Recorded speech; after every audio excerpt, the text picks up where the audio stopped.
You ask Tiger to solve. This deals with linear equations with one unknown. The final result is y equals -2. Let's solve it step by step. Simplify the expression. Expand the parentheses. Simplify the arithmetic.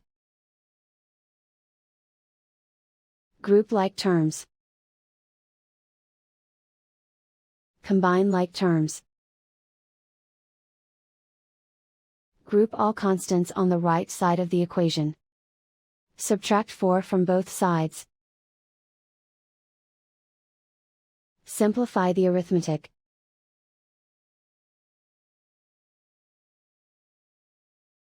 And so the final result is y equals -2.